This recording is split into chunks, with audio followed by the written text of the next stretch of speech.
The weather-beaten trail wound ahead into the dust-racked climes of the barren land which dominates large portions of the Norgolian Empire. Age-worn hoof-prints, smothered by the sifting sands of time, shone dully against the dust-splattered crust of the earth. The tireless sun cast its parching rays of incandescence from overhead, halfway through its daily revolution. Small rodents scampered about, occupying themselves in the daily accomplishments of their dismal lives. What? Dust sprayed over 3 heaving mounts in blinding clouds, while they bore the burdensome cargoes of their struggling overseers. The horses' owners? Anyway. "Prepare to embrace your creators in the Stygian haunts of hell, barbarian!" gasped the first soldier. How do you gasp that? "Only after you have kissed the fleeting steed of death, wretch," returned Grignr. Grignr? Grignr. Is it Grignr? Grignr. Grignr. Grignr. Grignr. Okay. A sweeping blade of flashing steel riveted from the massive barbarian's hide-enameled shield as his rippling right arm thrust forth, sending a steel-shod blade to the hilt of the soldier's vital organs. And I'm already seeing lack of apostrophe here. These are all plural. The disemboweled mercenary crumpled from his saddle and sank to the clouded sward, sprinkling the parched dust with crimson droplets of escaping life fluid. The enthused barbarian swiveled about, his shock of fiery red hair tossing robustly in the humid air currents as he faced the attack of the defeated soldier's fellow in arms. "Damn you, barbarian!" shrieked the soldier as he observed his comrade in death. Shriek? Oh. "Damn you, barbarian!" Shrieked? Oh my god.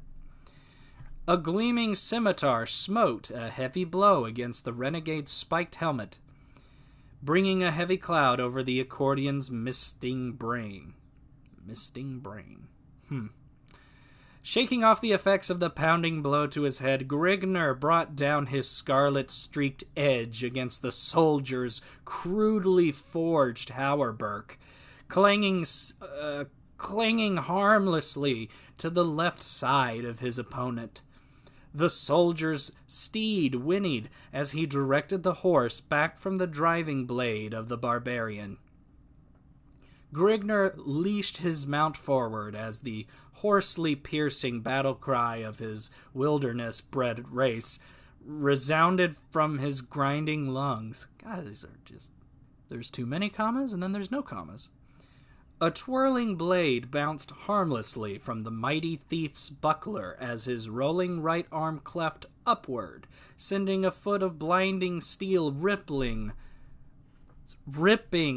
through the Cimmerian's exposed gullet. A gasping gurgle from the soldier's writhing mouth as he tumbled to the golden sand at his feet and wormed agonizingly in his deathbed. Dude, just say he slit his throat. Fuck. Who gave this 16-year-old boy a thesaurus? I want to know. Grignr's emerald green orbs glared lustfully at the wallowing soldier struggling before his chestnut-swirled mount. His scowling voice reverberated over the dying form in a tone of mocking mirth. "You city-bred dogs should learn not to antagonize your better." Reining his weary mount ahead, Grignr, not capitalized, resumed his journey to the Norgolian city of Gorzam. Norgolian city of Gorzam, hoping to discover wine, women, and adventure to boil the wild blood coursing through his savage veins. The trek to Gorzam... It was spelled Gorzam a second ago. Gorzam? Okay, so let's just... Alright, fuck it. Was forced upon Grignr when the soldiers of Kryn... let's go with that, were leashed upon him by a faithless concubine he had wooed. His scandalous activities throughout the Cimmerian city had unleashed throngs of havoc and uproar among its refined patricians, leading them to tack a heavy reward over his head. He had barely managed to escape through the back entrance of the inn he had been guzzling in, as a squad of soldiers trounced upon him. Trounced? Is that a word? After spilling a spout of blood from the leader of the mercenaries as he dismembered one of the officer's arms, he retreated to his mount to make his way towards Gorzom. Okay, I guess now it's with an O. Rumored to contain hordes of plunder and many young wenches for any man who has the backbone to wrest them away.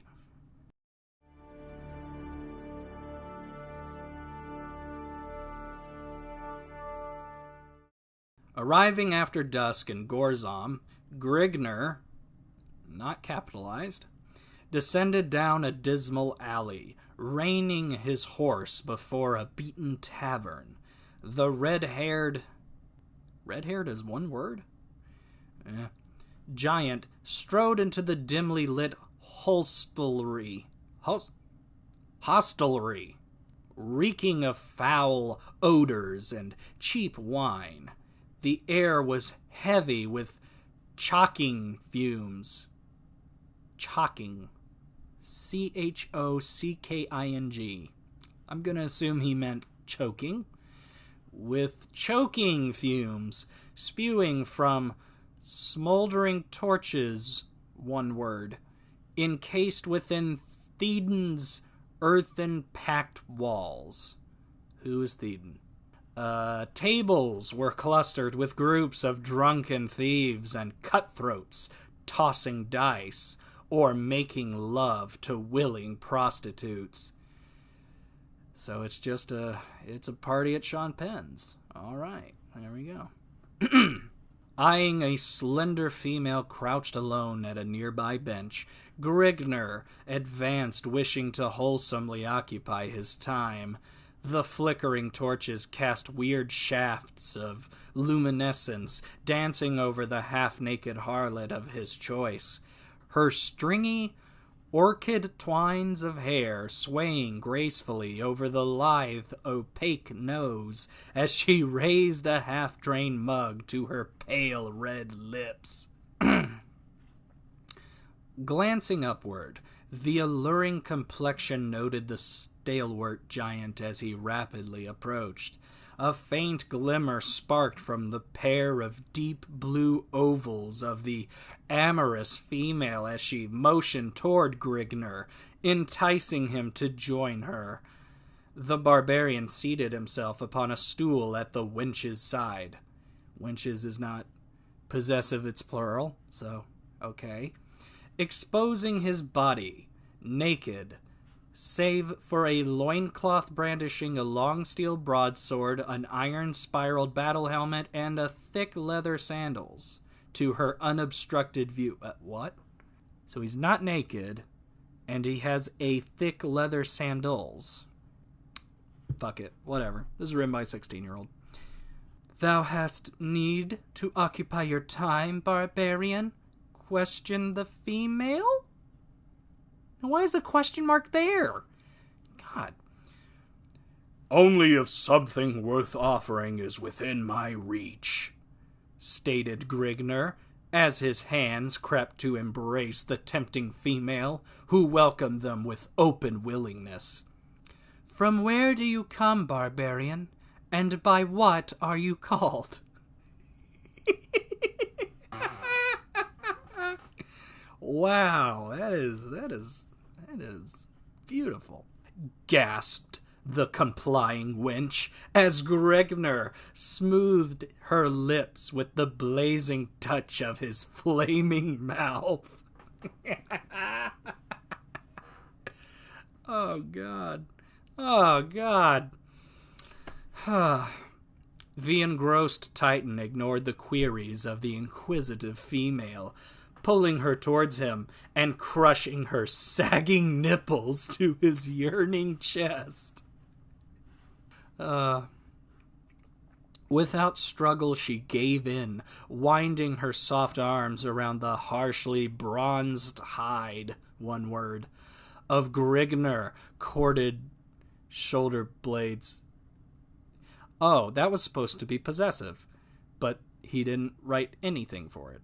As his calloused hands caressed her firm, protruding busts. "You make love well, wench."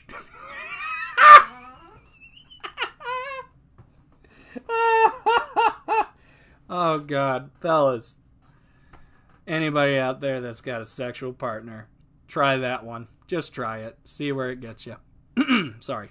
"You make love well, wench," admitted Grignr, as he reached for the vessel of potent wine his charge had been quaffing.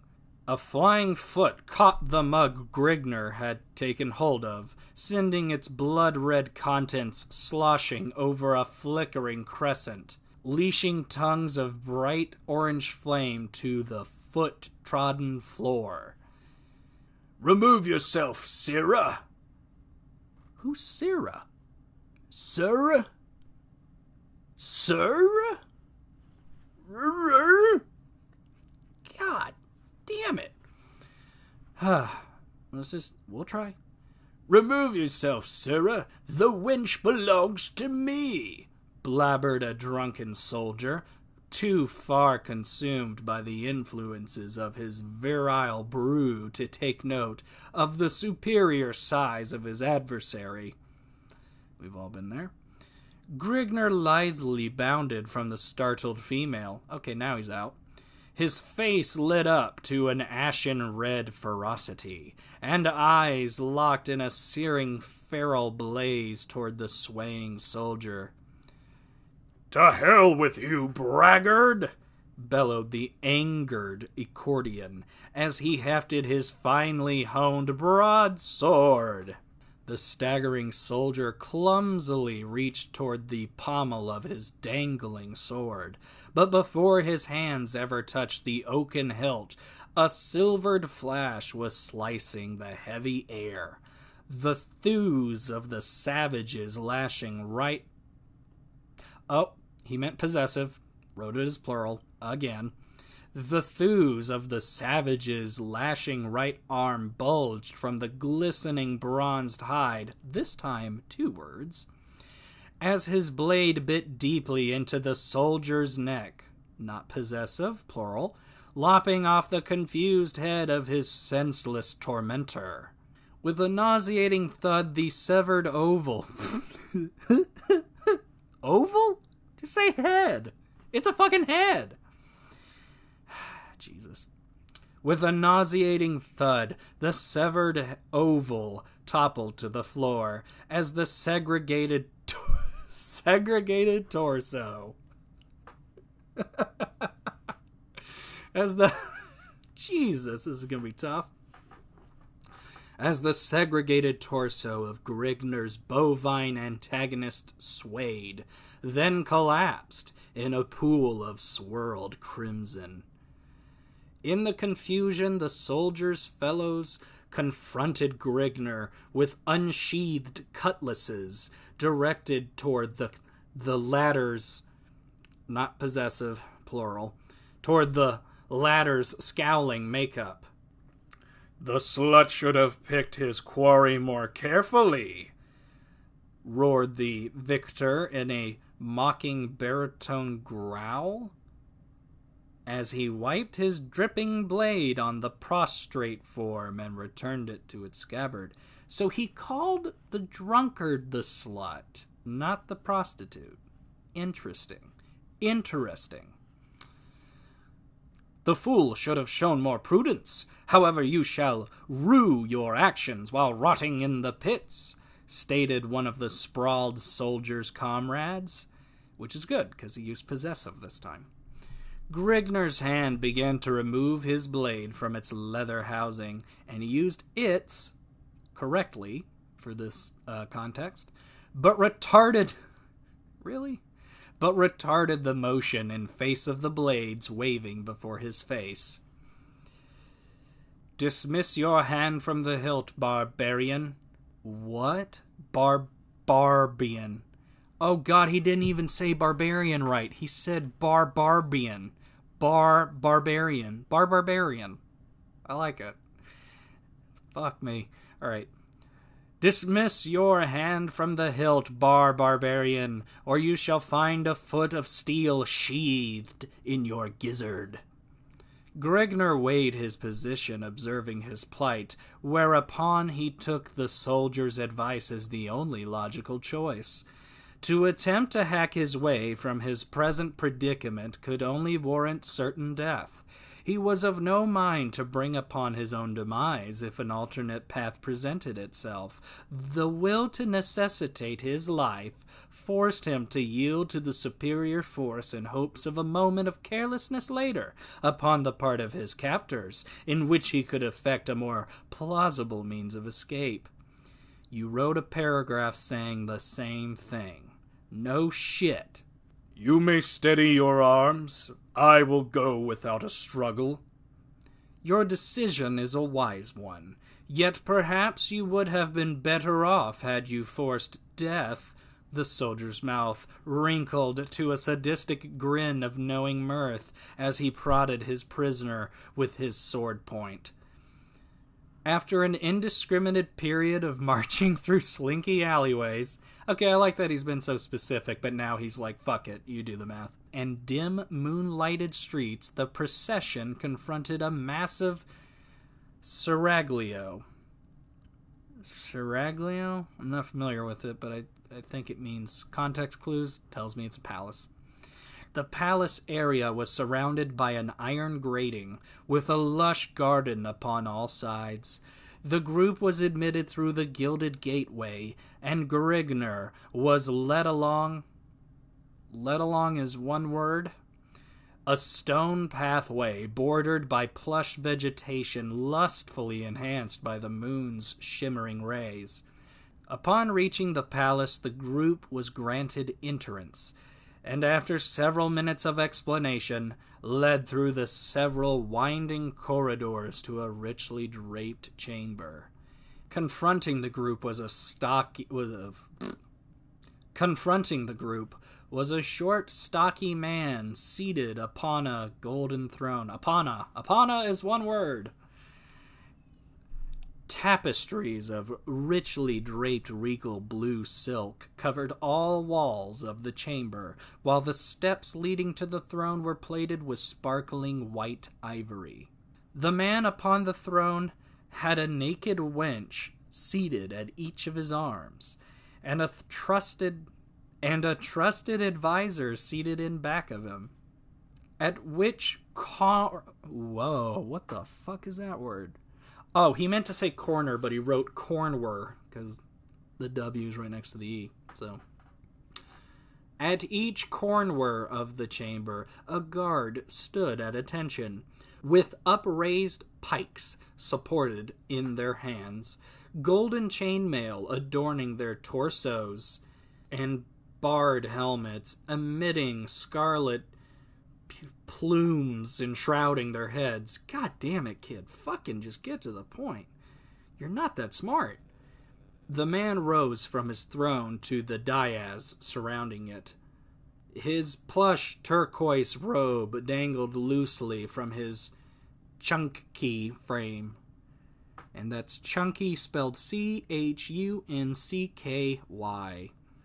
Chunky frame.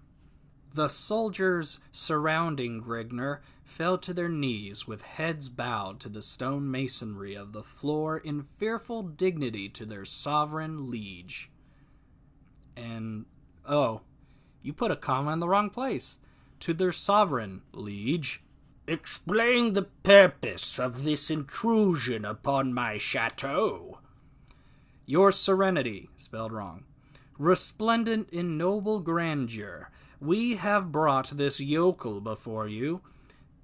And then somehow he put in parentheses here, the soldier gestured toward Grignr, which is not how you do this, so let's read this how it's written. We have brought this yokel before you, the soldier gestured toward Grignr, for the redress of your all-knowing wisdom in judgment regarding his fate. God, what a mess. So wisdom is spelled with an N. Oh, God damn it. All right, we gotta keep going. Down on your knees, lout, and pay proper homage to your sovereign, commanded the pudgy noble of Grignr. By Shirley Beard of Mrufk. Mrifk. Somebody else do a better pronunciation. I dare you. Grignr kneels to no man, scowled the massive barbarian. You dare to deal this blasphemous act to me? You are indeed brave, stranger, yet your valor smacks of foolishness. I find you to be the only fool, sitting upon your pompous throne, enhancing the rolling flabs of your belly in the midst of your elaborate luxury-and. Luxury-and? Oh, he meant to say luxury and, but it's one word. The soldier standing at Grignr's side smote him heavily in the face with the flat of his sword, cutting short the harsh words and knocking his battered helmet to the masonry with an echoing clang. Why is echoing hyphened? The paunchy noble's sagging round face flushed suddenly pale, then pastily lit up to a lustrous cherry-red radiance. His lips trembled with malicious rage, while emitting a muffled, sibilant gibberish. His sagging flabs rolled like a tub of upset jelly. A tub of upset jelly. Then compressed as he sucked in his gut in an attempt to conceal his softness. The prince regained his statue, then spoke to the soldiers surrounding Grignr, his face conforming to an ugly expression of sadistic humor. Take this uncouth heathen to the vault of misery, and be sure that his agonies are long and drawn out before death can release him. As you wish, sire. Your command shall be heeded immediately, answered the soldier on the right of Grignr as he stared into the barbarian's seemingly unaffected face. There's no possessive here. The advisor seated in the back of the noble slowly rose and advanced to the side of his master. And of course the way I picture this is he's been sitting on him the whole time, so he's like an accordion. Alright. Motioning the wenches seated at his sides to remove themselves, he lowered his head and whispered to the noble. Eminence, the punishment you have decreed will cause much misery to this scum, yet it will only last a short time. Then release him to a land beyond the sufferings of the human body. Why not mellow him in one of your subterranean vaults for a few days, then send him to life labor in one of your buried mines, to one such as he, a life spent in the confinement of the Stygian pits, will be an infinitely more appropriate and lasting torture. The noble cupped his drooping double chin in the folds of his brimming palm, meditating for a moment upon the rationality of the counselor's words, then raised his shaggy brown eyebrows and turned toward the advisor, eyes aglow. As always, Agaphim. What is with these names, kid? Jesus. Agafnd. Agaphim. As always, Agaphim, you speak with great wisdom. Your words ring of a great knowledge concerning the nature of one such as he, saith the king. Okay, so he was a prince a minute ago, now he's a king. The noble turned toward the prisoner with a noticeable shimmer reflecting in his frog-like eyes, and his lips contorting. Nope, that's spelled right. Contorting to a greasy grin. I have decided to void my previous decree. The prisoner shall be removed to one of the palace's underground vaults. Palaces is not possessive. There he shall stay until I have decided that he has sufficiently simmered, whereupon he is to be allowed to spend the remainder of his days at labor in one of my mines. Upon hearing this, Grignr realized that his fate would be far less merciful than death to one such as he, who was used to roaming the countryside at will. A life of confinement would be more than his body and mind could stand up to. This type of life would be immeasurably worse than death. So we're just saying the same shit for an entire page. Fuck me running. I shall never understand the ways if your twisted civilization. That's what he wrote. I simply defend my honor and am condemned to life confinement by a pig who sits on his royal ass wooing whores and knows nothing of the affairs of the land he imagines to rule? Lectures, Grignr? 'Cause question mark. Enough of this.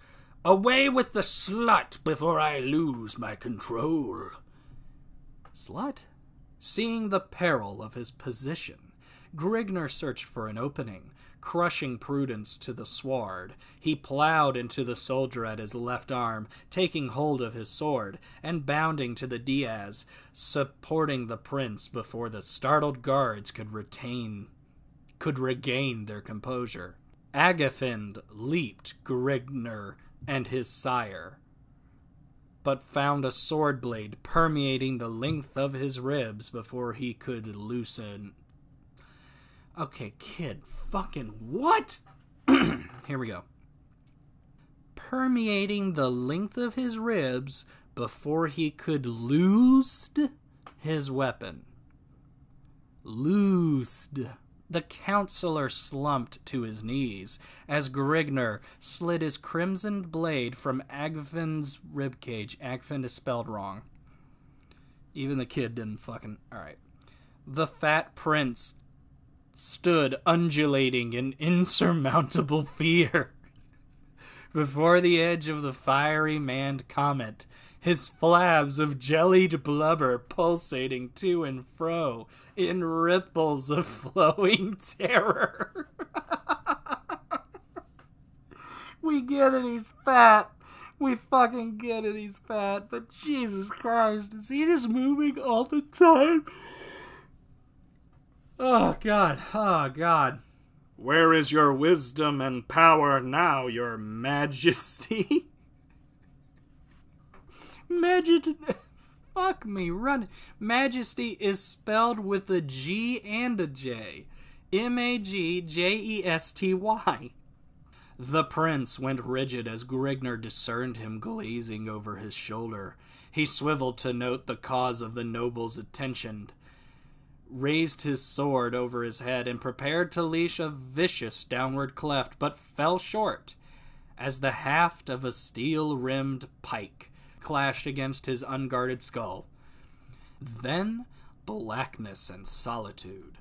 Silence enshrouding and ever peaceful reigned supreme. God, fucking learn to spell! Okay. There's one line left. Let's do it. Before me, Sarah. Before me as always.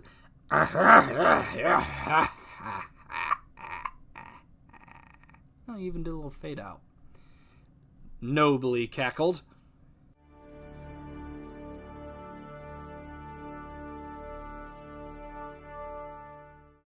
Consciousness returned to Grignr in stigmatic pools as his mind gradually cleared the cobwebs cluttering its inner recesses, yet the Stygian cloud of charcoal ebony remained.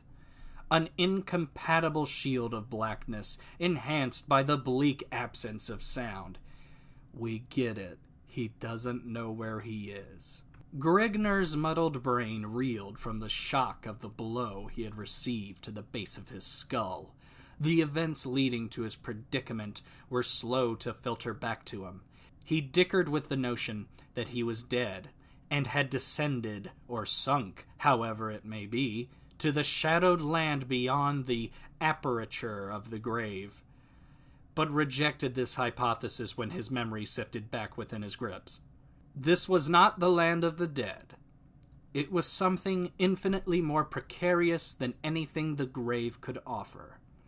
Death promised an infinity of peace, not the finite misery of an inactive life of confined torture, forever concealed from the life-bearing shafts of the beloved rising sun.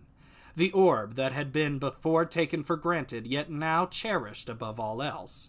To be forever refused further glimpses of the snow-capped summits of the land of his birth, never again to witness the thrill of plundering unexplored lands beyond the crest of a bleeding horizon, and perhaps worst of all, the denial to ever again encompass the lustful excitement of caressing the naked curves of the body of a trim-yawned wench.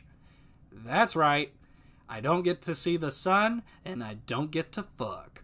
This was indeed one of the buried chasms of hell, concealed within the inner depths of the palace's despised interior.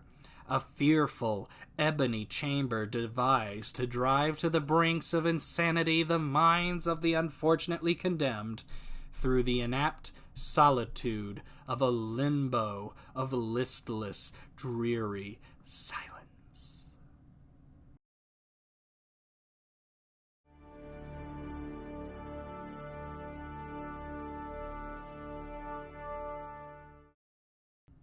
A tightly wrung elliptical circle, or torches, cast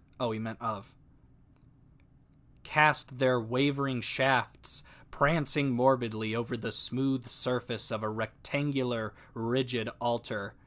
Expertly chiseled forms of grotesque gargoyles graced the oblique rim, protubrating the length of the grim orifice of death, staring forever ahead into nothingness, in complete ignorance of the bloody rites enacted in their presence. Brown, flaking stains decorated the golden surface of the ridge surrounding the altar, which banked to a small slit at the lower right-hand corner of the altar. Okay. The slit stood above a crudely pounded pail which had several silver-meshed chalices hanging at its sides. Dangling at the rim of is one word. Dangling at the rim of golden mallet, the handle of which was engraved with images of twisted faces and groved at its far end with slots designed for a snug hand grip. I think he meant grooved. The head of the mallet was slightly larger than a clenched fist and shaped into a smooth oval mass.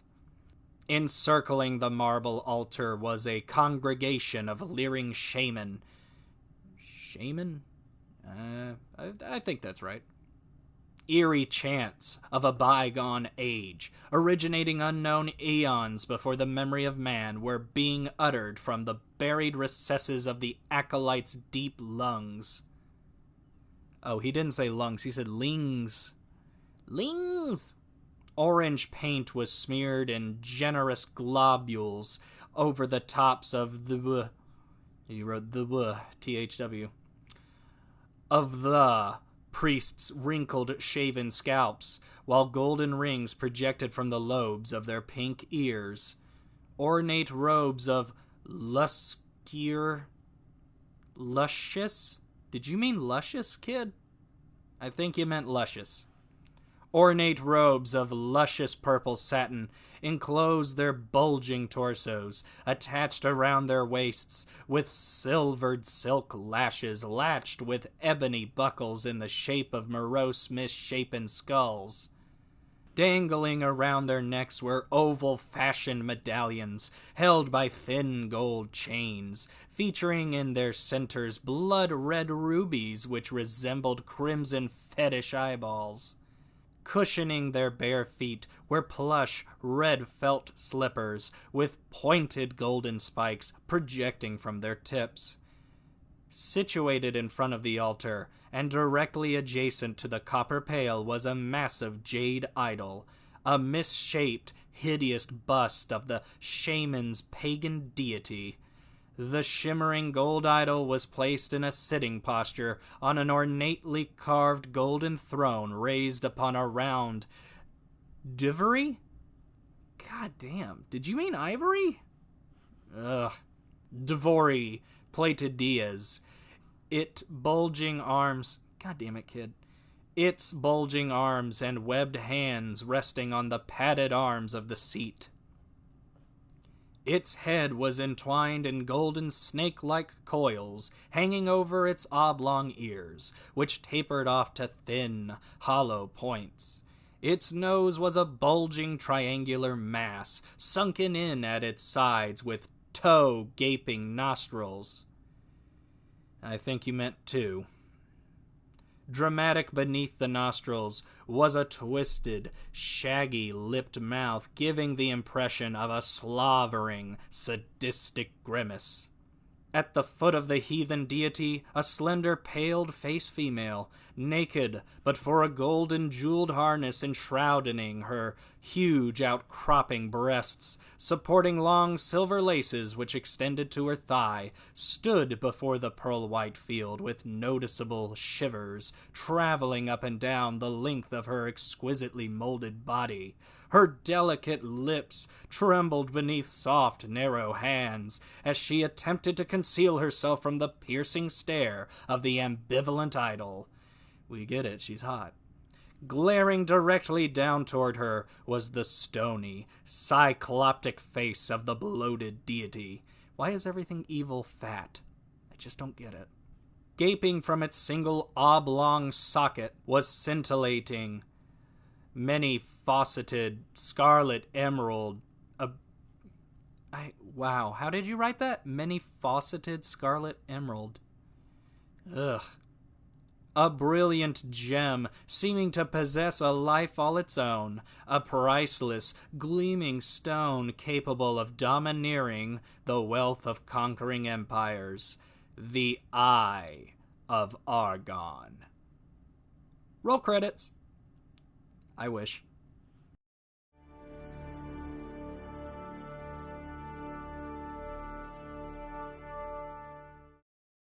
All knowledge of measuring time had escaped Grignr. When a person is deprived of the sun, the moon, and the stars, he loses all conception of time, as he had previously understood it. It seemed as if years had passed, if time were being measured by terms of misery and mental anguish. Yet he estimated that his stay had only been a few days in length. He has slept 3 times, and had been fed 5 times since his awakening in the crypt. However, when the actions of the body are restricted, its needs are also affected. No shit. The need for nourishment and slumber are directly proportional to the functions the body has performed, meaning that when free and active, Grignr may become hungry. Are you explaining calories? Fuck. Meaning that when free and active, Grignr may become hungry every 6 hours and witness the desire for sleep every 15 hours, whereas, in his present condition, he may encounter the need for food every 10 hours and the want for rest every 20 hours.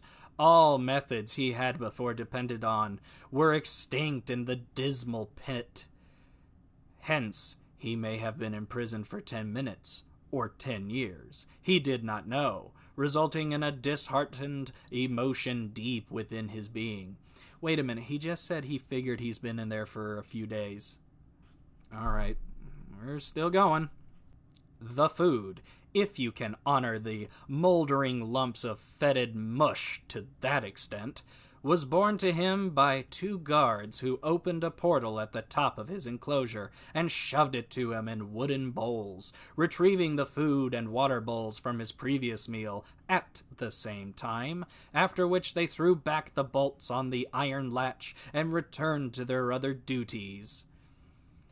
Since deprived of all other means of nourishment, spelled correctly, Grignr was impelled to eat the tainted slop in order to ward off the pangs of starvation, though, as he stuffed it into his mouth with his filthy fingers and struggled to force it down his throat, he imagined it was that which had been spurned by the hounds stationed at various segments of the palace. There was little in the barren vault that could occupy his body or mind.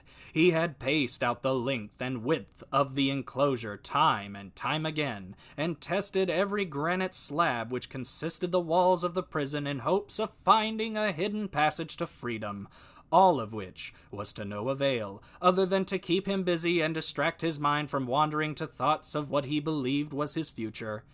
This is redundant. He had memorized the number of strides from one end to the other of the cell, and knew the exact number of slabs which made up the bleak dungeon. Numerous schemes were introduced, and alternately discarded in turn, as they succored to unravel to him no means of escape which stood the slightest chance of success. Success is spelled with one C. Anguish continued to mount as his means of occupation were rapidly exhausted. Suddenly, without no tithe, he was rousted from his contemplations as he detected a faint scratching sound at the end of the crypt opposite him. The sound seemed to be caused by something trying to scrape away at the granite blocks the floor of the enclosure consisted of, the sandy scratching of something like an animal's claws. Good for you, kid, you actually used the possessive, not the plural.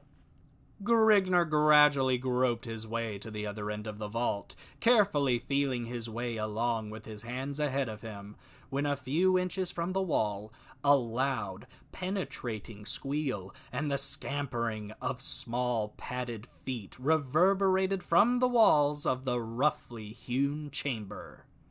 Grignr threw his hands up to shield his face and flung himself backwards upon his buttocks. His firm butt. A fuzzy form bounded to his hairy chest, burying its talons in his flesh while gnashing toward his throat with its grinding white teeth, its sour, fetid breath scorching the squirming barbarian's dilating nostrils. Grignr grappled with the lashing flexor muscles of the repugnant body of a gargantuan. And you spelled gargantuan wrong. There's no T. Brown-hided. It's one word. Rat. At least you spelled that right. Striving to hold its razor teeth from his juicy jugular as its beady gray organs of sight glazed into the flaring emeralds of its prey. Taking hold of the rodent around its lean, growling stomach with both hands, Grignr pried it from his crimson-rent breast, removing small patches of flayed flesh from his chest in the motion between the squalid black claws of the starving beast. Holding the rodent at arm's length, he cupped his right hand over its frothing face, contracting his fingers into a vice-like fist over the quivering head. Retaining his grips on the rat, Grignr, not capitalized, thank you, flexed his outstretched arms, while slowly twisting his right hand clockwise and his left hand counterclockwise motion. What? That didn't seem right. Okay. The rodent let out a tortured squall. Squall or squeal? Drawing scarlet as it violently dug its foam-flecked fangs into the barbarian's sweating palm, causing his face to contort to an ugly grimace as he cursed beneath his breath. B-R-A-E-T-H. Never heard that. With a loud crack, the rodent's head parted from its squirming torso, sending out a sprinkling shower of crimson gore, and trailing a slimy string of disjointed vertebrae, snapped trachea, esophagus, and jugular, disjointed hyoid bone, morose purpled stretched hide, and blood-seared muscles.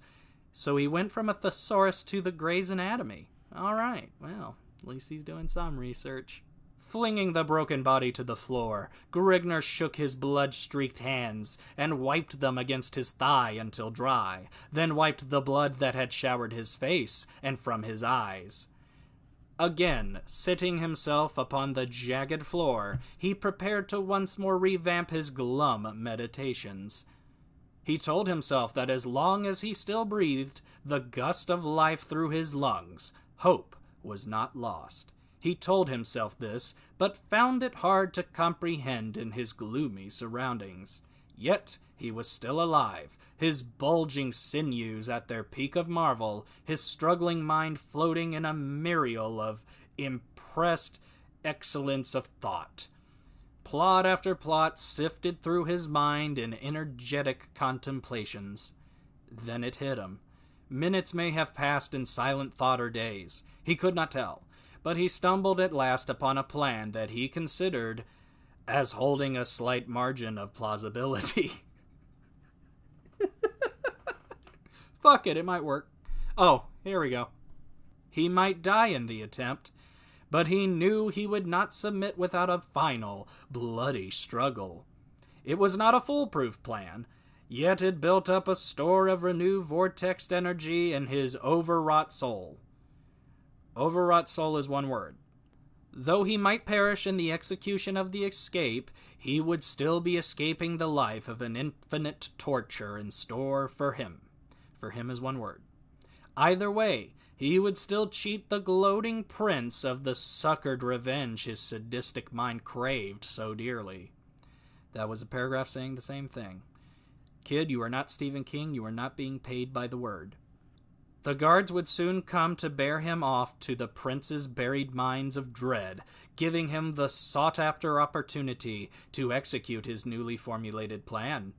Groping his way along the rough floor, Grignr finally found his tool in a pool of congealed gore, the carcass of the decapitated rodent, the tool that the very filth he had been sentenced to, with 2 O's, spawned. When the time came for action, he would have to be prepared. So he set himself to rending the sticky hulk in grim silence, searching by the touch of his fingertips for the lever to freedom.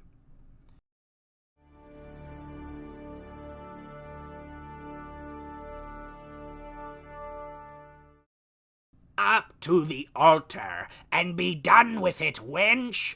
Ordered a fidgeting shaman, as he gave the female a grim stare, accompanied by the wrinkling of his lips to a mirthful grin of delight.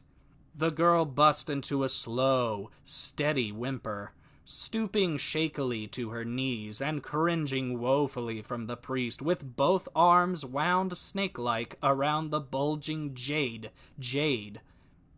You said jade twice. Shin rising before her scantily attired figure.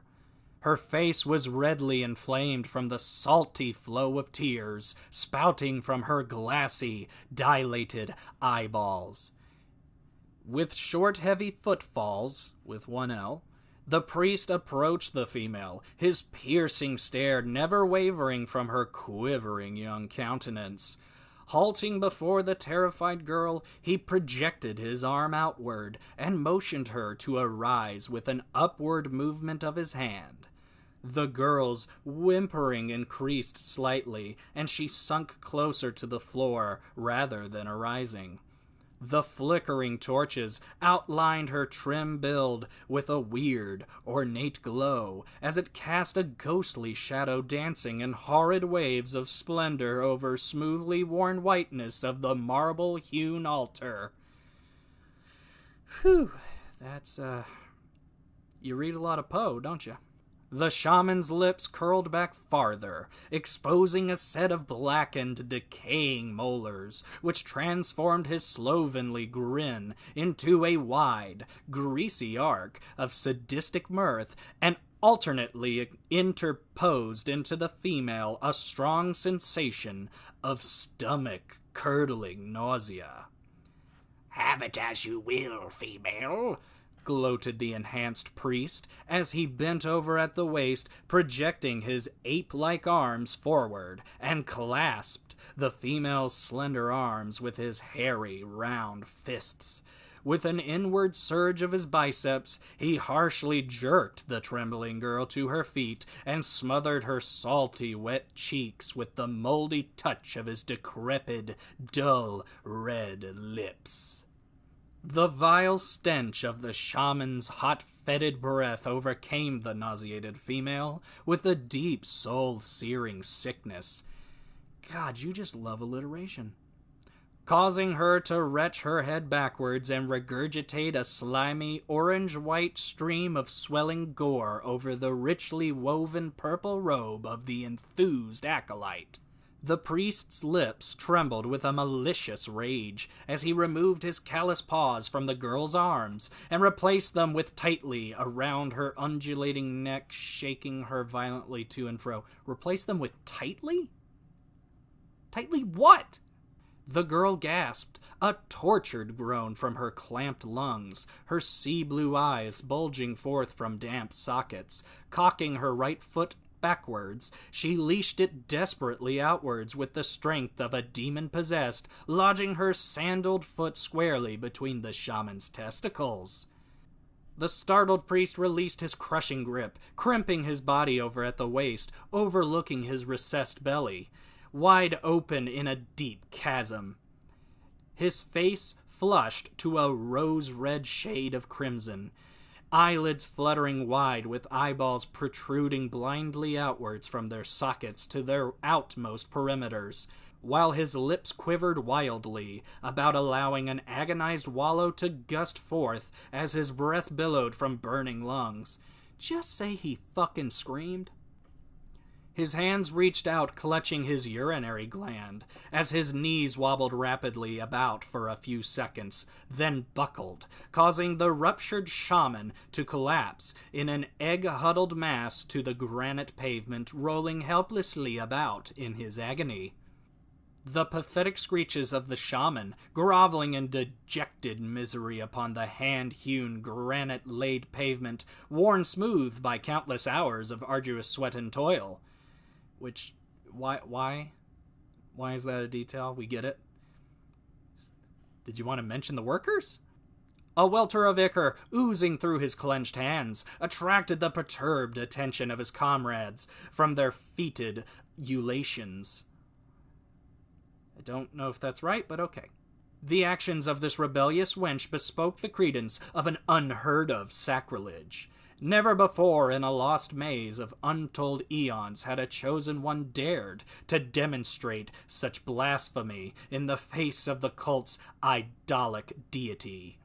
The girl cowered in unreasoning terror, helpless in the face of the emblazoned acolyte's rage, her orchid-tussled face smothered betwixt her bulging bosom as she shut her curled lashed tightly, hoping... Oh, you mean curled lashed eyes, tightly, hoping to open them and find herself awakening from a morbid nightmare. Yet the hand of destiny decreed her no such mercy. The antagonized pack of leering shaman, converging tensely upon her prostrate form, were entangled all too lividly in the grim web of reality.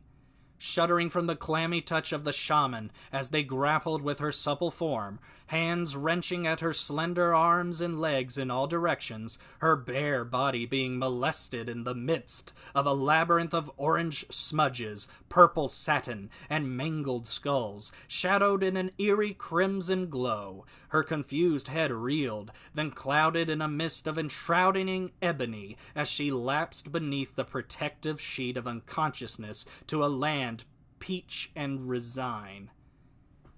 Kid, did you mean peace? Peace and resign.